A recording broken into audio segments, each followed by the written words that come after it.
Bienvenidos a Valor con B, un podcast de Bestinver para que nos acompañes en nuestra pasión por la inversión. Bestinver es la gestora independiente de fondos de inversión y pensiones con más de 35 años de experiencia, perteneciente al Grupo Acciona. Hola a todos y hola Pepe, ¿cómo estás? ¿Qué tal, Marta? Muy bien, muchas gracias. Bueno, pues Pepe, hoy vamos a empezar una serie de 3 episodios centrados en geopolítica, ¿verdad? Sí, es un tema que se está poniendo de moda porque es de rabiosa actualidad, pero lo que vamos a hacer nosotros, aunque el tema sea de rabiosa actualidad, no va a ser hablar de la actualidad geopolítica. Para eso hay otros muchos podcasts que son súper interesantes y que tratan de dar respuestas a las preguntas que recurrentemente la actualidad geopolítica pone encima de la mesa. Pero lo que vamos a hacer es dar a nuestros oyentes el marco que empleamos en Bestinver para analizar esas preguntas que la actualidad geopolítica pone encima de la mesa y ofrecer herramientas para que cada uno, mediante sus propios razonamientos, pueda responderlas por sí mismo. O sea, que lo que vamos a hacer es dar herramientas, por así decirlo, para crear una nueva forma de pensar sobre la geopolítica con la que nuestros oyentes van a poder analizar y responder a la actualidad que hoy, en marzo de 2026, están los titulares, pero también analizar y responder a cualquier acontecimiento geopolítico que vaya a ocurrir en los próximos meses o en los próximos años. Exacto. Hoy todo el mundo habla de geopolítica, pero normalmente puede parecer que a los inversores pues es un tema que no nos concierne o que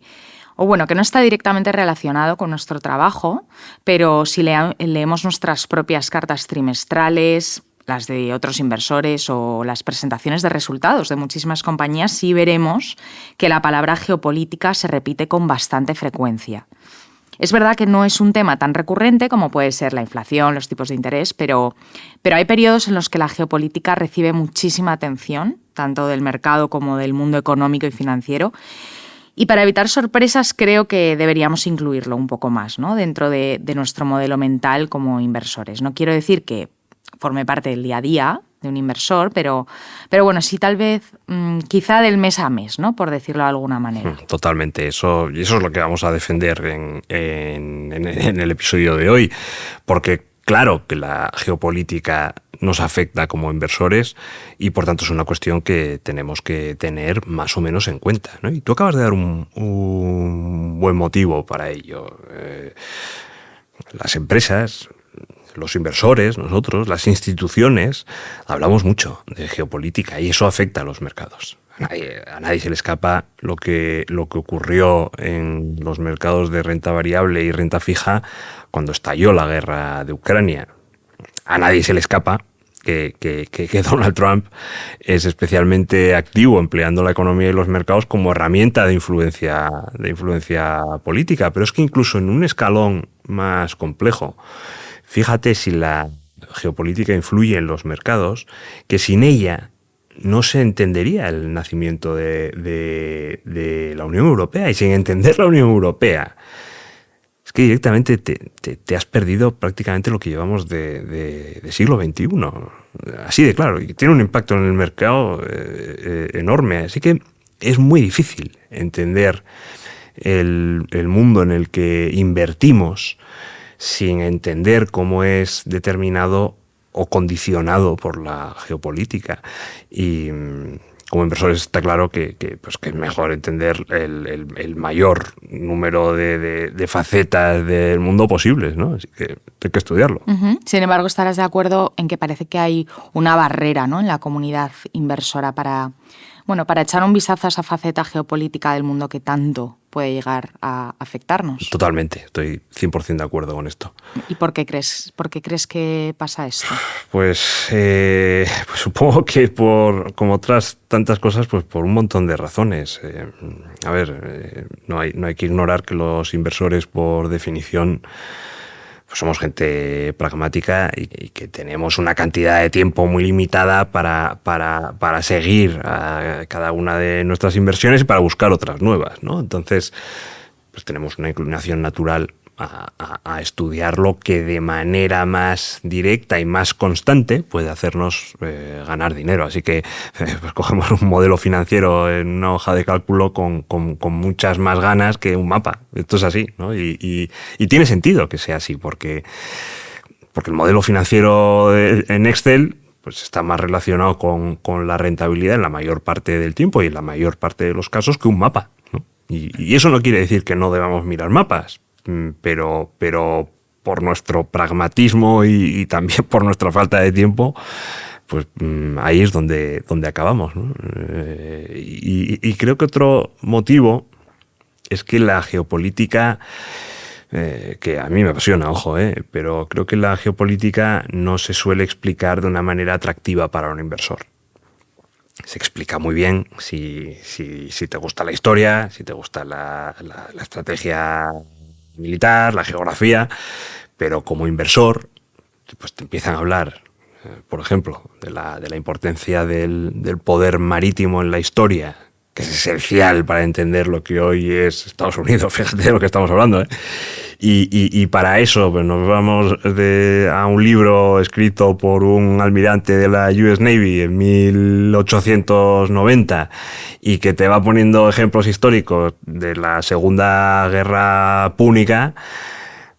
Pues es normal que a un inversor pues que no le interese la historia, pues el libro y la conversación pues se le caiga todo de las manos, ¿no? O sea que como me ha dicho muchas veces un buen amigo mío que es inversor, que me dice, mira, Pepe, macho, yo cada vez que te oigo decir la palabra Prusia me entran unas ganas insoportables de dormirme. Bueno, pues sí, esto pues hay que entenderlo, que es perfectamente normal, que la geopolítica pues no se explica para inversores, ¿no? Y bueno, además porque no hay una única geopolítica, quiero decir que existen muchas teorías y todas ellas tienen componentes más o menos importantes que son subjetivos, culturales o ideológicos, es decir, que no existe una ciencia exacta de la geopolítica y al final se corre el riesgo de caer en algo tan teórico, al menos en apariencia, a lo que, bueno, pues cuesta dar una respuesta concreta si nos preguntamos, vale, ¿y a mí qué me importa todo esto? Claro, por eso mi amigo se duerme cuando oye la palabra Prusia. Bueno, pues hoy no sé si hablaremos de Prusia, pero vamos a ponernos como objetivo sentar unas ciertas bases sobre geopolítica pensando en los intereses y en las necesidades de los inversores. El objetivo de hoy es crear el marco de una geopolítica para inversores. Y para eso vamos a centrarnos en las píldoras más materiales, menos teóricas y más cercanas a cuestiones económicas y financieras. Eso al final es dar herramientas, ¿no? Y cuando la geopolítica plantee dudas o haga grandes preguntas a los mercados, como justo el momento actual, pues tengamos esos recursos mentales que puedan ayudarnos a enfrentar la incertidumbre mejor que otros inversores, ¿no? Y ese es el objetivo del episodio de hoy. Bien, Pepe, pues si te parece vamos a empezar por la definición de geopolítica. Y creo que la propia palabra es bastante clara por sí misma, ¿no? Porque indica la relación entre las características geográficas del territorio de un Estado y su proceso político. Es entender cómo la geografía determina, condiciona o influye en ese proceso, ¿no? Al menos en su versión más tradicional, porque basta con echar un vistazo a los periódicos para ver que esta definición clásica sí se ha ido quedando progresivamente corta. Sí, esto es un primer matiz que tenemos que tener en cuenta como inversores. Has hablado de los estados. Y no hay duda que los estados o las instituciones como la Unión Europea, que reciben la soberanía de los estados, pues son los protagonistas principales de la geopolítica y en ellos vamos a centrar este episodio. Pero no son los únicos protagonistas, o al menos tenemos que considerar otros actores que son importantes, aunque tengan papeles secundarios. Exacto, es lo que te quería comentar, porque si para tener una visión completa de la geopolítica del siglo XXI hay que considerar, pues efectivamente, otros actores, ¿no? Como el papel de las ONGs. Es un buen ejemplo, sí. Por ejemplo, pues cuando una ONG como Médicos Sin Fronteras, que se inventa el concepto de injerencia humanitaria, que implica la intervención por razones humanitarias en el territorio de un Estado aún sin su consentimiento para frenar o por lo menos intentarlo, ataques graves contra los derechos humanos, pasa a ser un actor geopolítico que debemos considerar. Totalmente. Es igual que una empresa, ¿no? Especialmente ahora en un momento histórico en el que las compañías del trillón de dólares tienen tanto poder o más que la mayor parte de los estados que existen. Una empresa, por ejemplo, de la que se está hablando mucho en clave geopolítica es Starlink, ¿no? La empresa de Elon Musk. Sí, es un ejemplo perfecto por su papel en el mantenimiento de las comunicaciones civiles y militares en la guerra de Ucrania, por ejemplo, ¿no? Y esto es poca broma porque no hay precedentes históricos de un rol semejante, de una colaboración público-privada en la cadena de mando y control de un ejército como el de Ucrania en pleno escenario de guerra, ¿no? Como es este caso. Así que pues son dos nuevos jugadores, las ONGs y las grandes compañías, que aunque son secundarios, tenemos que considerar a la hora de dar una definición de geopolítica actualizada a la realidad del siglo XXI y que sea útil para los inversores. Bueno, también en la propia relación entre geografía y política, ¿no? Que, bueno, hay que tener en cuenta que depende de cuestiones como la tecnología y por eso va cambiando a lo largo del tiempo, así que hay que considerar varios matices, claramente. Sí, pues tú lo acabas de decir, ¿no? Matices, por ejemplo, de índole tecnológica. Y te pongo un ejemplo muy tonto, pero que se entiende muy bien. Y es que no hay duda de que 40 kilómetros siempre han sido 40.000 metros. Pero sus implicaciones para la proyección de poder de un Estado son muy diferentes en la época del Imperio Romano, que los ejércitos se movían a pie, que en la época de los jets supersónicos. O sea que lo que quiero decir es que debemos incluir el papel de la tecnología en nuestra definición de geopolítica, porque al final afecta a todo ese mix de riesgos y oportunidades que plantea. Y creo que, bueno, por tener una definición completa de geopolítica que al final nos sea útil, ¿no? A los inversores, hay que barnizarla con dos conceptos más. Decíamos que la geopolítica estudia la influencia de la geografía en el proceso político, y es que está claro que la política de un país está afectada por sus características geográficas. Y por poner un ejemplo, nadie duda de que la política de Inglaterra ha sido muy condicionada por el hecho de que sea una isla. Pero cuidado, porque también debemos tener en cuenta que la política también trata de alterar o superar esos condicionantes geográficos o apalancarse, ¿no?, sobre ellos para conseguir sus fines.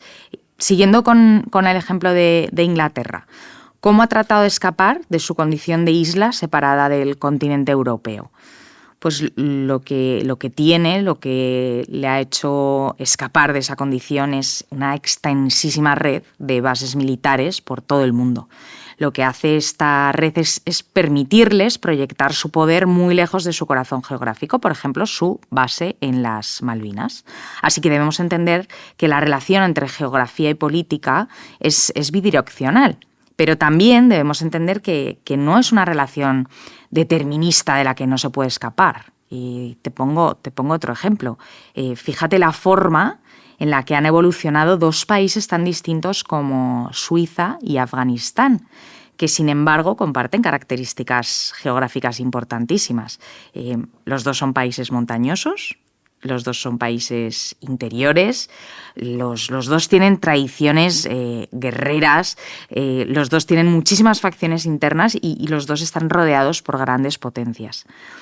Así que creo que para nuestra definición y para que nos ayude como inversores debemos incluir siempre esas ideas, ¿no?, de bidireccionalidad y no determinismo. Pero nos falta por señalar, me parece, Pepe, otra cosa, que sería el objeto, ¿no?, el objeto de la geopolítica. Sí, y este no es otro que el poder.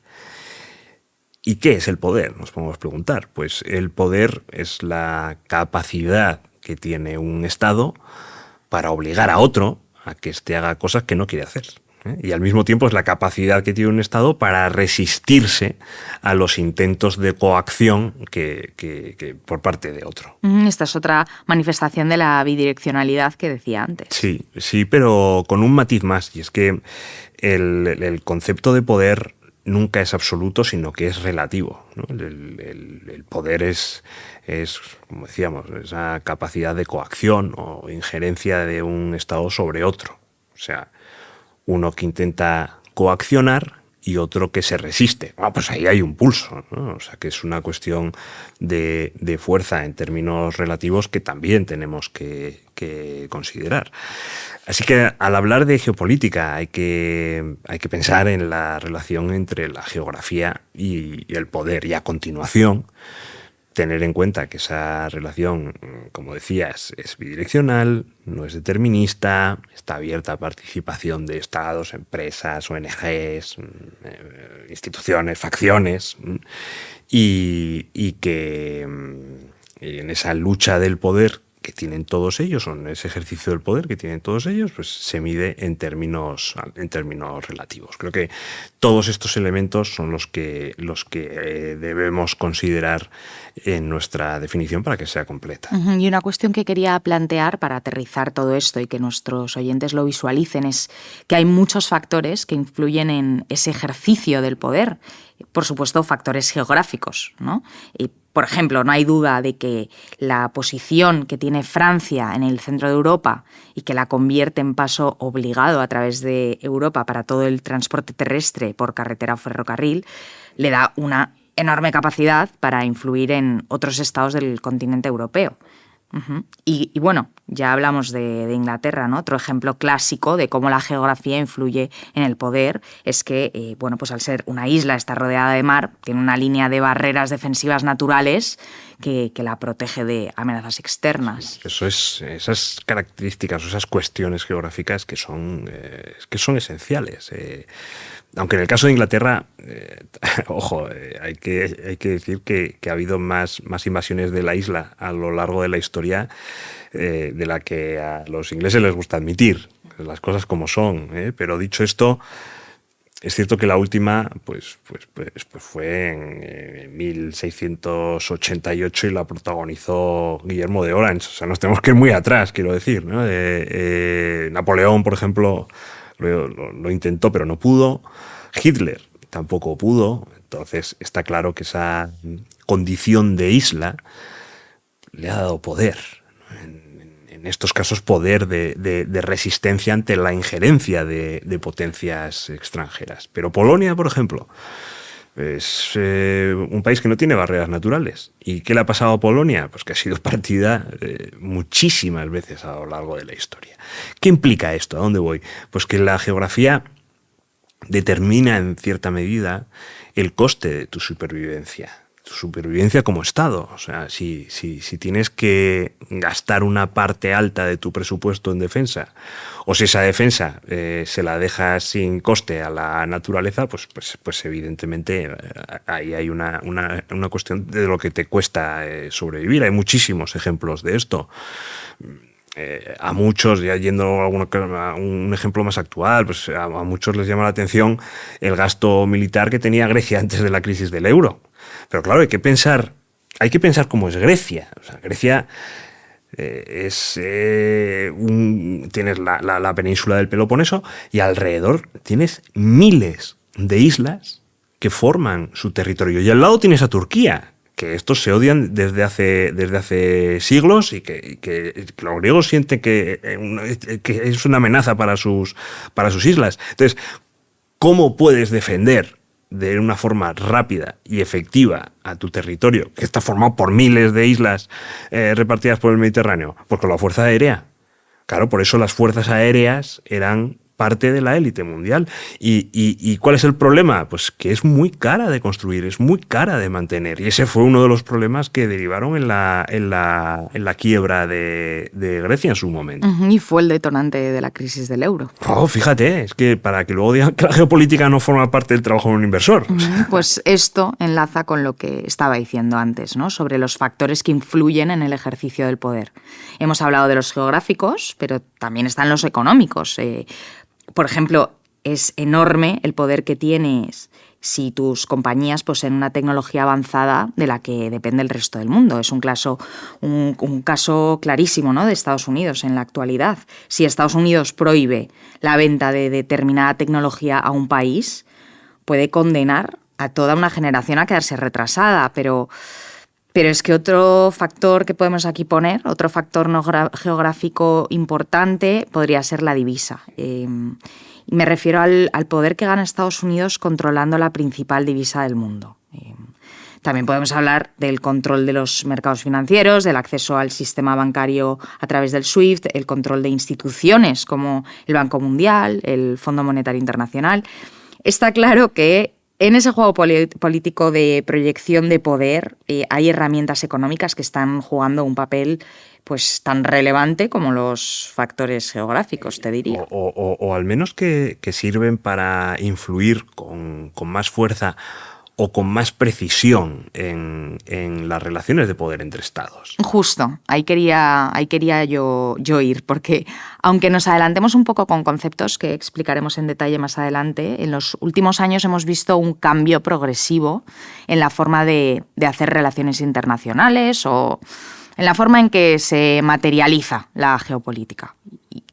Quiero decir, hace décadas la geopolítica terminaba derivando en un conflicto armado, pero ahora, no sé, da la sensación que antes de escalar a un conflicto militar, como que hay muchos más pasos, ¿no?, intermedios de tipo económico. No sé si esta percepción que tengo es correcta. Igual es puro sesgo de representatividad, porque las herramientas económicas están hoy como mucho más presentes en las noticias que hace unas décadas, pero no sé tú cómo lo ves, Pepe. Bueno, es interesante esto que planteas y bueno, ya habría que buscar evidencias empíricas para responder a tu pregunta con seguridad, pero a bote pronto, si me permites, creo que en lo que dices hay una parte correcta y una parte incorrecta. ¿Y por qué creo que hay una parte incorrecta? Pues porque las herramientas económicas para coaccionar a un actor en política internacional siempre han estado ahí. O sea, que yo conozca, y seguro que hay muchos ejemplos que desconozco porque no soy historiador, pero que yo conozca, de las primeras pruebas de guerra económica, pues vienen de la guerra del Peloponeso. Estamos hablando del siglo V antes de Cristo. Estamos hablando de hace 25, 26 siglos. Así que, jolín, vienen de largo, ¿no? Pero y por otro lado, eso por la parte más incorrecta, pero por otro lado creo que no hay ninguna duda, y que en el fondo es por donde vas, que es totalmente cierto, que especialmente Estados Unidos con Obama, con Biden y sobre todo ahora con Trump, están haciendo un uso súper extensivo de estas herramientas económicas.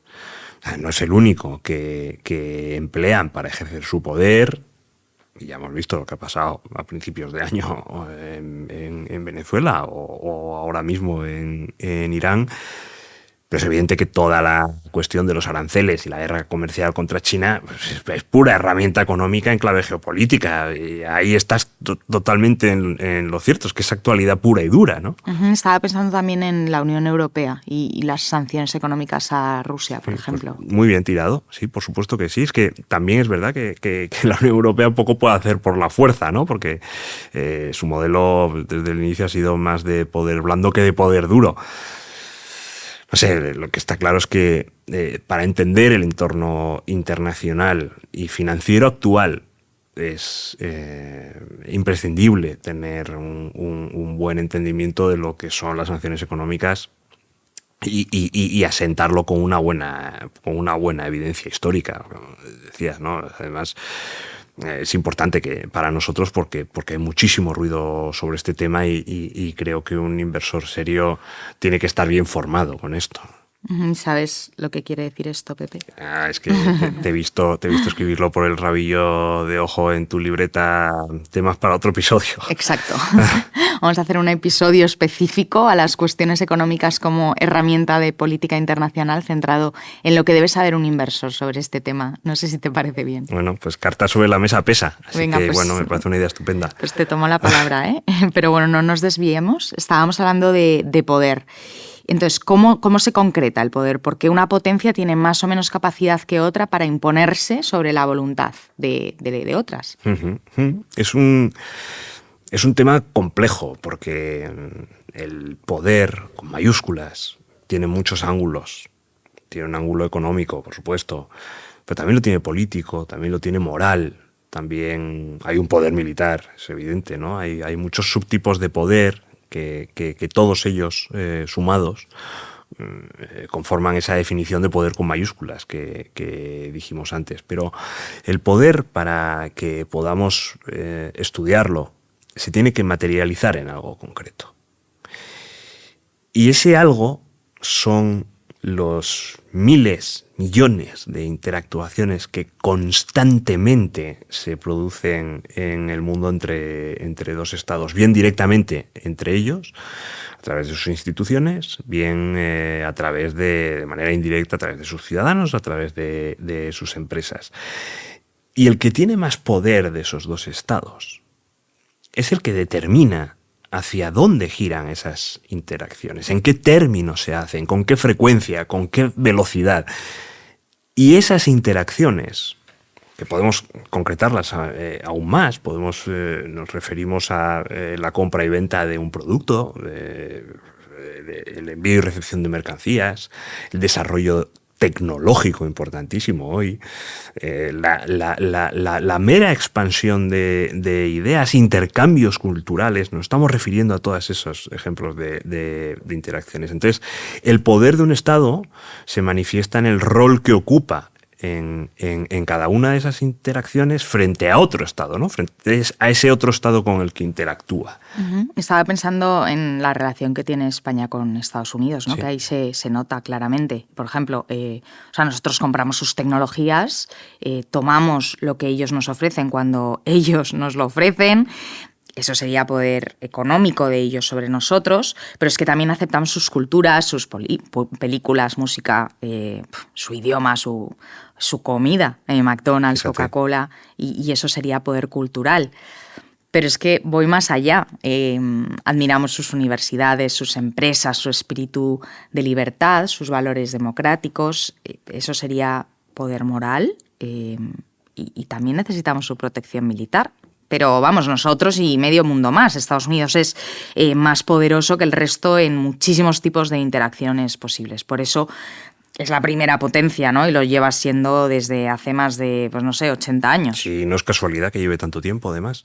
Claro, porque en cada interacción el poder de la nación dominante se reafirma, ¿no? Nos podemos imaginar que un Estado es como un animal que vive dentro de su hábitat, ¿no? Y cuanto más rico sea ese hábitat, pues tendrá más presas para cazar, para comer, y se podrá proteger mejor de sus enemigos, se podrá reproducir más y bueno, así no solo sobrevive, sino que bueno, pues se va haciendo cada vez más fuerte y así puede cada vez influir más en los hábitats de otros estados más débiles. Esa influencia, a su vez, pues le irá haciendo todavía más fuerte.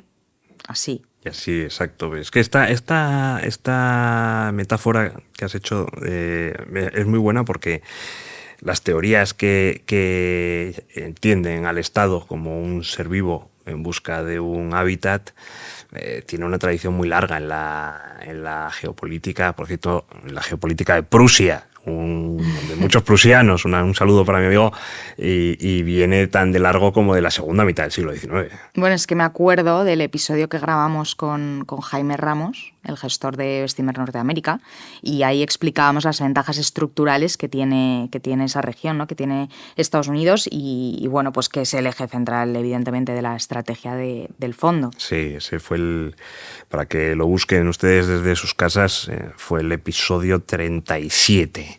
Y me acuerdo porque lo recomiendo cada vez que alguien que me dice que se va de viaje a Estados Unidos, se dedique o no a esto de las inversiones, pues se lo recomiendo a todo el mundo, porque en una horita se entiende de forma muy rápida y muy sencilla qué es Estados Unidos y cómo ha llegado a serlo, ¿no? O sea, a mí me gustó mucho, la verdad. Perdona, Marta, que tenía que hacer esta cuña de autopublicidad. Nada, para nada, porque la verdad es que creo que viene muy bien recordar, ¿no?, algunas cosas que dijimos en ese episodio y bueno, relacionarlas con cuestiones que estamos hablando hoy. Y nos preguntábamos por qué Estados Unidos es primera potencia, de dónde le viene su poder.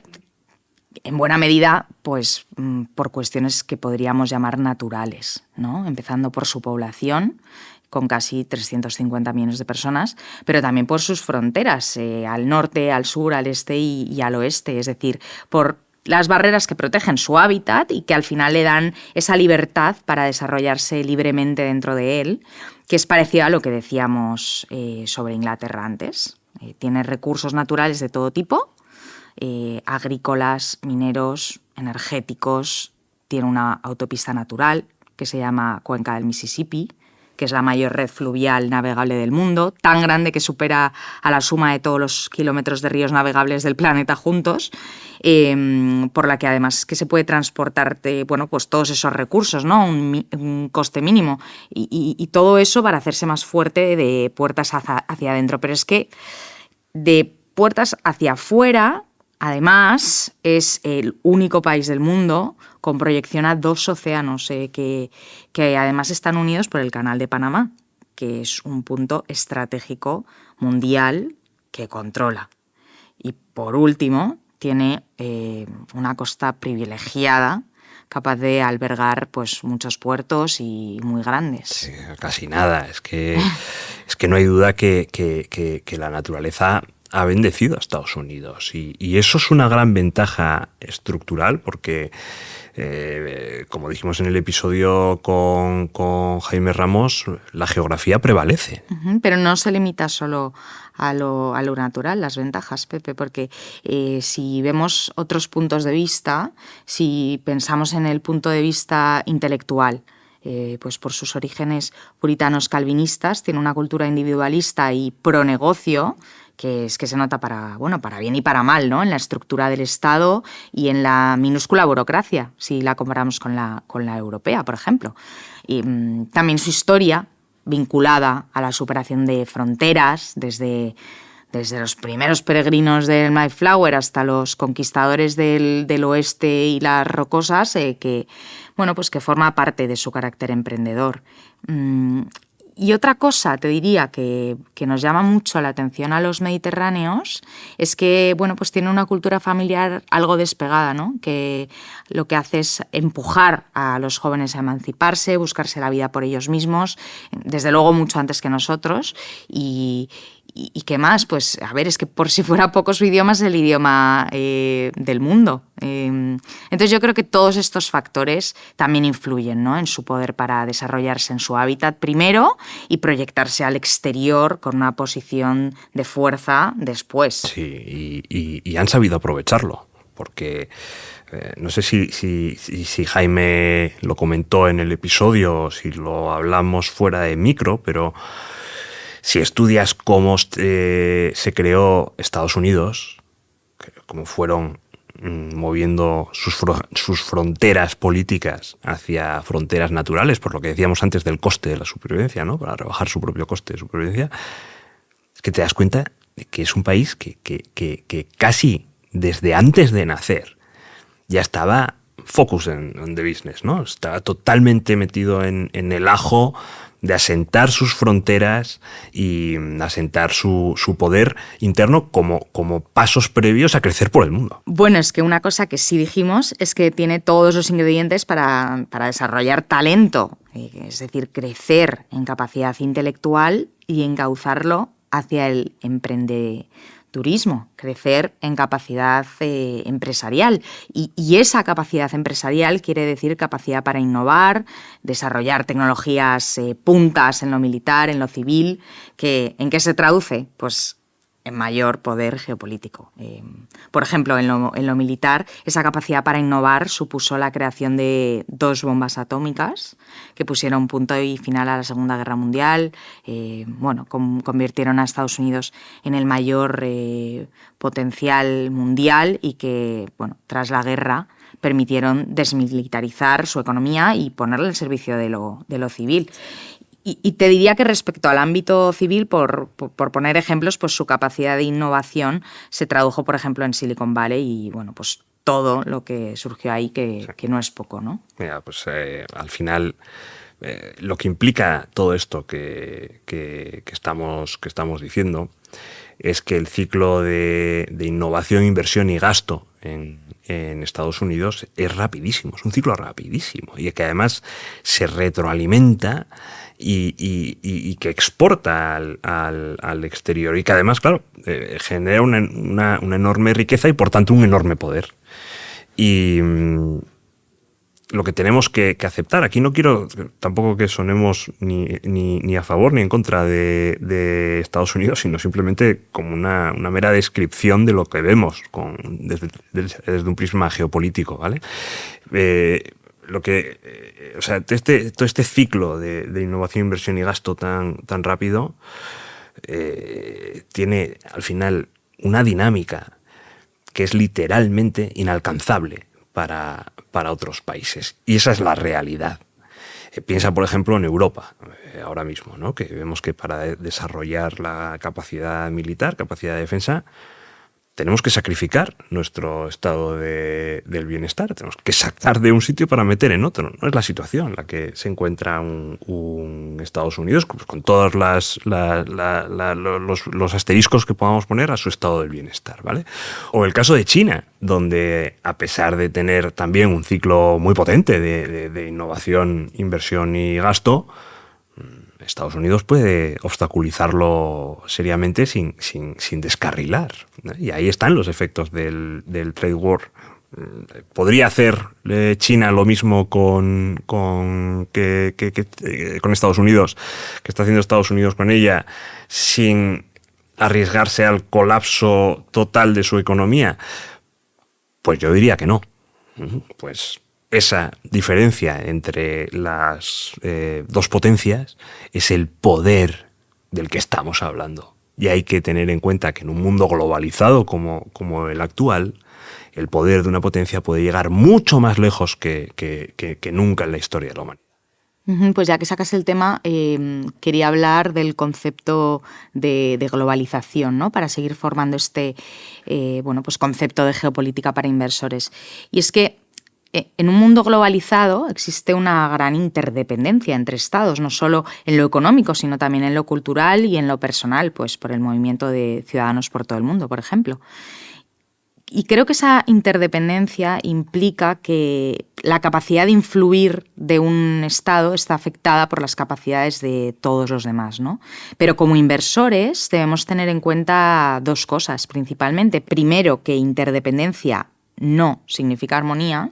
Y segundo, que la relación de interdependencia no es simétrica, sino que es asimétrica. Es decir, en cada interacción hay una parte fuerte y una parte débil. O dicho de otro modo, en este mundo global, las interdependencias lo que plantean es oportunidades, pero también plantean vulnerabilidades, ¿no? A las partes más débiles de todas estas interacciones, intercambios que implican al final estas relaciones de poder.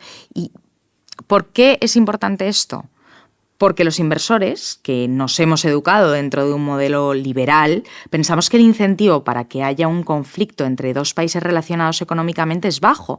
O dicho de otra forma, pensamos que las relaciones económicas son un seguro, ¿no?, para la paz. Pero es que la realidad nos dice que eso no es cierto, porque las 2 partes de una relación económica no tienen las mismas sensibilidades. Entonces, para la parte menos dependiente, esa relación económica pues, no es necesariamente un incentivo para la paz. Sí, esta es una de las grandes fugas del modelo liberal en el que nos hemos educado y que ha tenido y que está teniendo repercusiones muy importantes en el día a día. Te pongo un ejemplo. Marco Rubio, que es el jefe actual de la diplomacia de Estados Unidos, lo explica muy bien en su libro Décadas de decadencia, que creo que no está en español, pero es un libro interesante, ¿no? por la figura que lo escribe. Entonces él dice, cuando cae la URSS y Fukuyama escribe El fin de la historia, las élites occidentales se sienten genuinamente victoriosas porque han ganado, ¿no? O sea, el modelo comunista en Rusia había colapsado y China, como el otro máximo exponente del socialismo, pues tenía unos problemas de desarrollo gravísimos, ¿no? Así que desde la óptica occidental, pues sencillamente no había alternativa al modelo liberal. Había nacido un nuevo orden mundial. Y un nuevo orden mundial en el que Estados Unidos era la potencia hegemónica incontestable, ¿no? La democracia tenía el monopolio ideológico y el comercio era la forma de crear y repartir las ganancias de ese sistema. Entonces, en la mente de las élites de Estados Unidos surge una idea clara y lógica también, que es, terminada la URSS, en un mundo sin enemigos, pues si no tenemos enemigos, no tiene sentido emplear la guerra como herramienta de influencia. Usemos el comercio, usemos el capital, que además como capitalistas victoriosos que somos, esa idea pues nos entra perfectamente por la mollera y que muera menos gente, al menos de los nuestros, y de paso pues igual nos forramos, dicho así un poco de manera cruda, pero es tal cual, ¿no? Y claro, si quieres usar la economía como herramienta de influencia y mantenerte como primera potencia, pues necesitas que todo el mundo esté económicamente conectado, porque en una economía cerrada y autónoma, pues poco efecto van a tener unas sanciones comerciales si no hay comercio internacional, ¿no? Si no hay relación. Entonces, ¿cómo conectamos Estados Unidos con China? Se preguntaron entonces, y repito que lo explica muy bien Marco Rubio en su libro. Pues muy sencillo.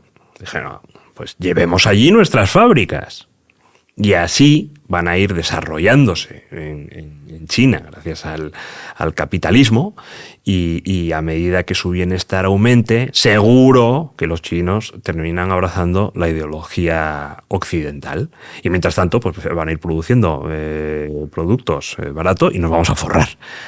Bueno, pues este plan sin fisuras es la máxima expresión del modelo liberal en el que nos hemos formado la inmensa mayoría de los profesionales de las inversiones que estamos hoy en activos. ¿Pero qué pasa?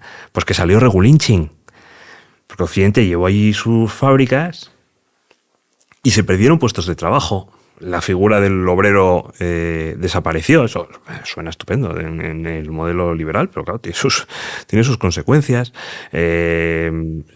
Sin fábricas en Occidente puedes abrazar corrientes ideológicas ecologistas, no hay inversión en defensa, tu modelo social se basa en el consumo y en los servicios, la población va envejeciendo y al otro lado del mundo, mientras tanto, pues de adoptar las democracias, que era lo que esperaban, pues nada de nada, ¿no? Y al final has llevado tu riqueza allí, pero no se pasan a tu bloque. Estas son las reflexiones que hace Marco Rubio, ¿eh? Entonces, al final, se ha creado una situación de dependencia industrial para Occidente, y así que esas armas económicas que pensabas que ibas a poder usar eficientemente en un mundo globalizado no te sirven tanto, porque ahora la otra parte también es poderosa. Y de hecho, hasta de vez en cuando te aprieta las tuercas y te hace sombra tecnológica. Y piensa que tu modelo cultural es un fracaso. Y ahora además se lanza a la aventura con un modelo alternativo de globalización como la nueva ruta de la seda. Y entonces la lógica liberal en la que nos hemos educado colapsa. Y surge MAGA, Make America Great Again. Se intenta reindustrializar Occidente, al menos de discurso. Se abandonan las políticas ecologistas, ¿no? Porque ahora son un obstáculo para la reindustrialización. Se trata de frenar el desarrollo económico de China a base de sanciones y por si las moscas se impulsa la inversión en defensa. O sea, MAGA es un cambio de paradigma Y no quiero decir que sea ni bueno ni malo, ¿vale? Esto no va de dar opiniones, sino de describir una obviedad. Maga es un cambio de paradigma en el modelo geopolítico. Fíjate si tiene importancia en nuestro mundo como financiero. No es la vieja política republicana de Reagan o Bush, es otra cosa.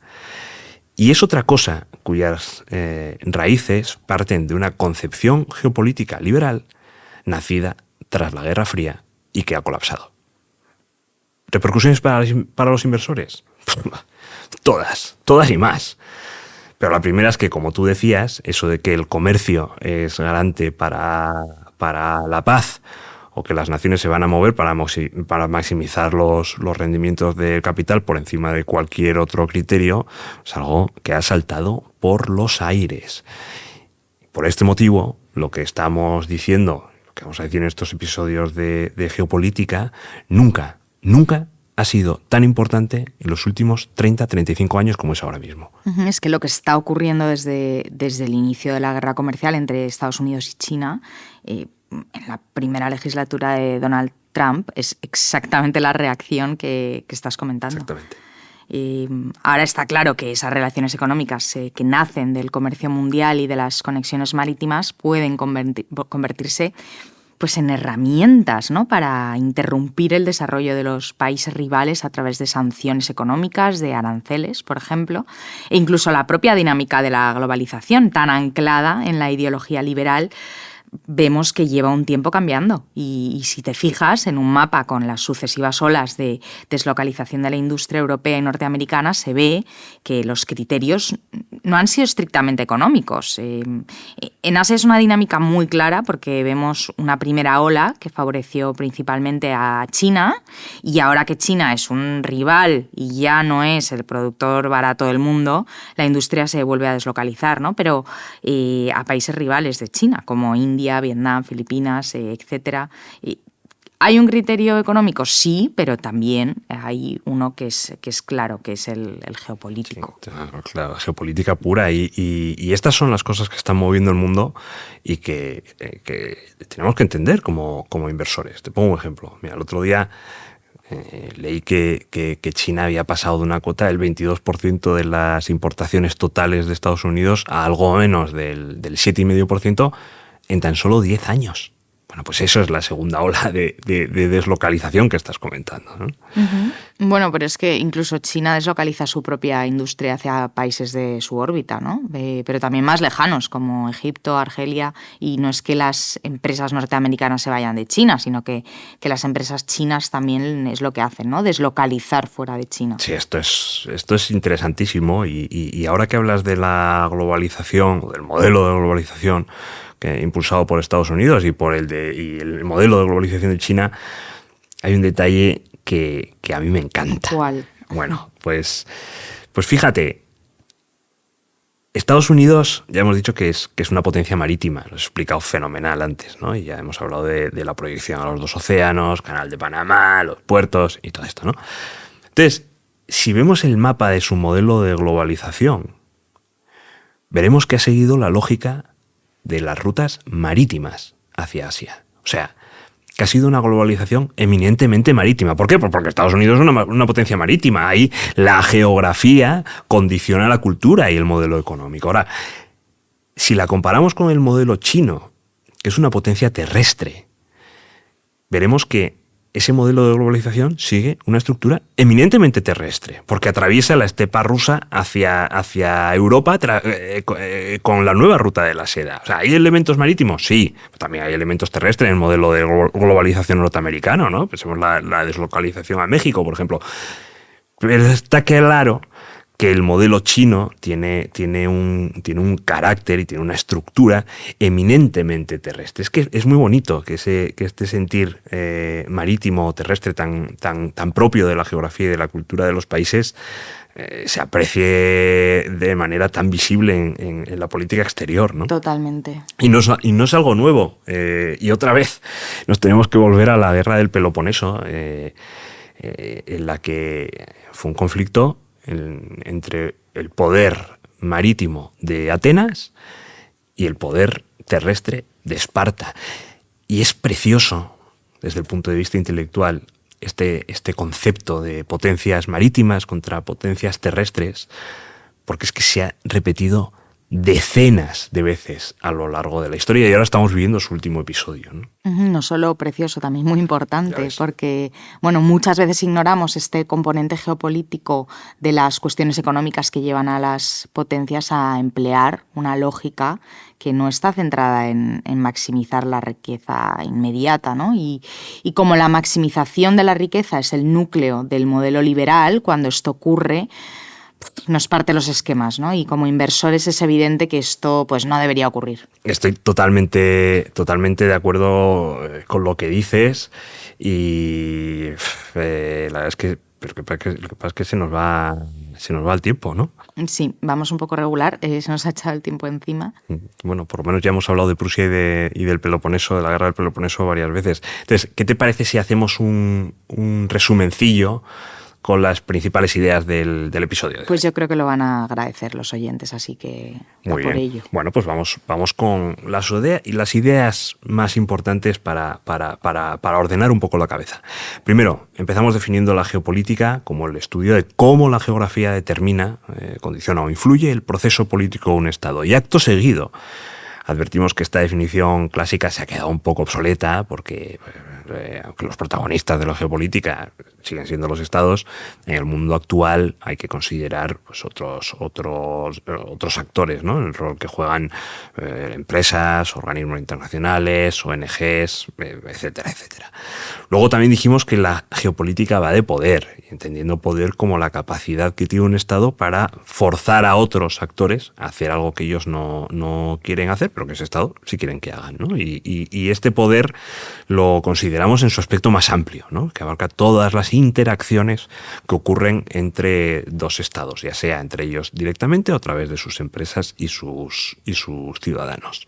Tercera gran idea, vimos que las relaciones entre estados, las que se marca ese poder, se pueden asemejar a determinadas características de los seres vivos, ¿no? Todos necesitamos un hábitat y en buena medida de la riqueza de ese hábitat depende nuestra fuerza y de nuestra fuerza depende la forma en que nacemos, crecemos, nos reproducimos y morimos. Y en el caso de los estados ocurre exactamente lo mismo. Y hemos puesto como ejemplo el caso de Estados Unidos para explicar esa relación entre hábitat y fuerza. Es muy visible. Y ya por último, hemos tratado de pues quitarnos a lo mejor la venda, ¿no? Y romper con esa lógica liberal en la que nos hemos educado los inversores para advertir que la economía o la riqueza material no es lo único que determina la relación entre dos estados. El poder que hay ahí tiene más vertientes que la económica y por tanto hay veces que los estados actúan con una lógica totalmente diferente, incluso contraria a la economía, que sorprende a los mercados, porque los mercados solo piensan en la creación de capital, ¿no? Y esa es una visión que tenemos que aceptar, sobre todo los inversores, que es demasiado reduccionista de la realidad. Y en todo esto, después nos tenemos que preguntar, ¿y a nosotros qué? ¿No? ¿Cómo nos metemos los inversores en toda esta historia? Que al final es la pregunta que estamos respondiendo en estos episodios de fundamentos de geopolítica para inversores. Pues respecto al ¿y a nosotros qué? Primero, hay que entender todos estos aspectos forman parte de la realidad en la que invertimos. Eso es así. Segundo, que el impacto que tiene la geopolítica en nuestras carteras depende de dónde esté situado nuestro capital en todos esos miles, millones de interactuaciones que cada día ocurren entre Estados. Estas interactuaciones pueden afectar al desarrollo de infraestructuras, por ejemplo, decíamos antes, ¿no? El proyecto de la ruta de la seda de China, pero también al precio de las materias primas, al desarrollo de tecnologías, Internet, la bomba atómica, o la marcha de todo un sector, como pueden ser las compañías de defensa actualmente, ¿no? O sea, es verdad que es muy difícil predecir cómo las relaciones de poder afectan concretamente a una inversión, pero como indudablemente afectan, es necesario que al menos las entendamos, ¿no? Y de ahí la razón de ser de este episodio. Y de los siguientes. Exacto. Pues nada más. Muchísimas gracias por el resumen, Pepe. Y bueno, a todos ustedes les animo a escuchar el siguiente episodio en el que trataremos la parte geográfica de la geopolítica para inversores. Muchísimas gracias. Gracias por escucharnos. Volveremos pronto con otro episodio de Valor con B, un podcast de Bestinver. Hasta pronto.